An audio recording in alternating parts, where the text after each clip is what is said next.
Sa sobrang lambot, nagkakalasog-lasog na yung balat eh. Ay, yung laman pala. May patatas pa. Lagyan natin ng sarsa para maraming makakain. Ayan. Okay na to. Isa pa. Yun. Naku po. Tignan nyo nga yun. Wow. Matagal ko na pong gustong lutuin to mga kaibigan. Pero humahanap po ako ng tiyempo. Kaninang umaga, nakakita po ako sa palengke ng pag bumili ka ng isa, yung isa libre. So, pinatulang ko na po. Ang isang mahaba po is about $24.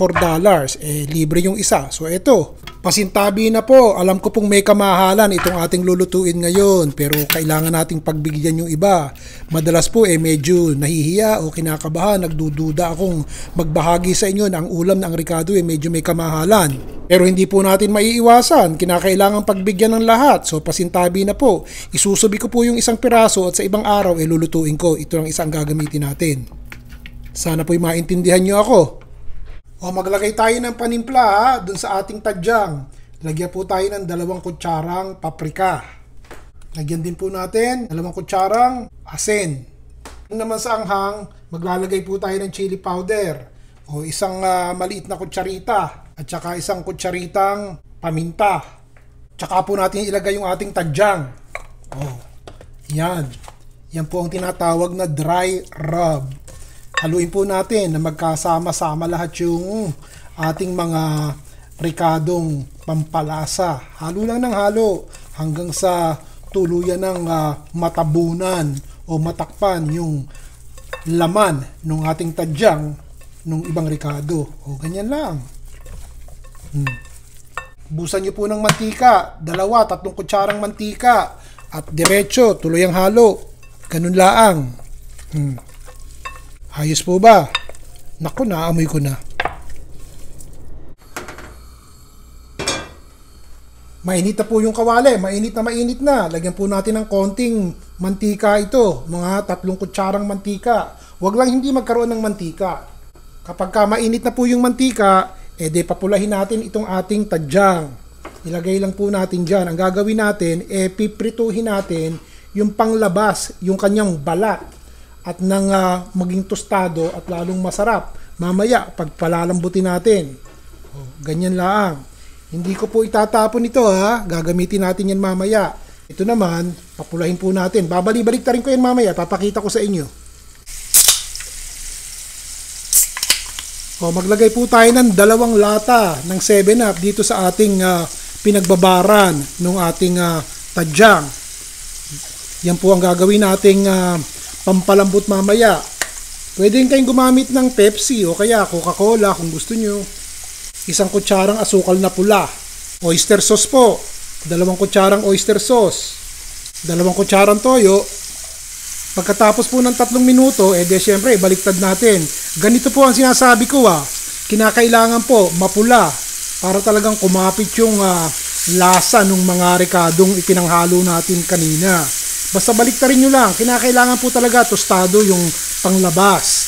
Ang tawag po doon, pan-searing. Ayan, baliktadin natin. Pagkatapos, lutuin din po natin yung kabila ng siguro mga 3 minuto katulad nung una. Ngayon, kapag mapula na po yung buong paligid, ito pong ating kinanaw na pampalambot, isama na natin.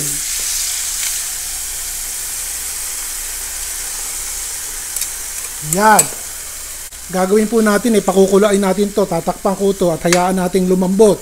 Kung sakasakali na medyo may katigasan ang tadyang na binili nyo, dagdagan nyo na lang po ng tubig. Tignan natin kung magkakaig itong sapat na itong ating inilagay na tubig o 7-Up para lumambot ito. Takpan po natin. Sandali po, maalala ko, pwede po kayong gumamit ng pressure cooker kung gusto nyo palambutin to, mas madali. Kaya ako po ginamit itong ating kaldero baka yung iba po walang pressure cooker sa bahay. Okay, tignan natin. Kumukulo na. Ito po chinek ko na kanina, malambot na talaga natatanggal na po sa buto yung laman Napansin nyo ba, dumami. Ito istorya nito kukwentuhan ko kayo habang tinatanggal ko muna itong ating tadyang. Nagsasampay po si Manang sa baba. Tignan nyo, napasobra yata ng luto. Lambot-lambot na Napansin daw at naamoy ni Tita Betty. ang niluluto ko. Kung pwede daw pong matikman, ano sasabihin ko? Sabi ko, sige, mamaya na kamo kapag kaluto na. Tatanggalin ko muna to ha. Yun po ang istorya no, kaya napadami. Yung pong sinasabi ko sa inyong isinubi kong isang tadyang, tinodo ko na at dinagdagan ko na lang po ng ibang ricado, tubig, at dinagdagan ko po ng konting asukal. Kaya napadami. Ito po gagawin natin dito. Ito po pakukuluin natin hanggang sa lumapot yung sabaw. Tignan nyo, malapot na po yung sabaw. Kung ganyan ang gusto nyo at may sarsa yung inyong tadyang, maigi ang ganyan para marami makakain. Tinikman ko, marasa, ang sarap. Ilalagay ko na po itong ating patatas. Ito naman patatas, ipinrito ko na po kanina habang nagpapakulo ako ng ating tadyang para may konting gulay-gulay ng konti. Papatayin ko na po yung apoy at ilulubog ko na itong ating tadyang. Dahan-dahan po at mainit. Titilansik yan yun. Ganun. Naku po. Tignan nyo nga yun. Wow. Bigyan lang natin ng konting halo na sumama yung salsa dun sa ating tadyang. Lambot na yung tadyang natin nagkakalasog-lasog na Okay na po ito. Tignan nyo meron pang kasamang patatas. Magsaing na po kayo. Doon po sa mga kaibigan natin na humihiling na magluto ako ng ibang putahe. Ito po, sana po yung magustuhan nyo. Ang ating tadyang, nilagyan ko pa ng patatas na may konting sarsa para marami makakain. Manang, tawagin nyo na po si Tita Betty. Sabihin nyo, luto na itong ulam. Nagsaing na po ba kayo? Sige, kain na. Okay po ba?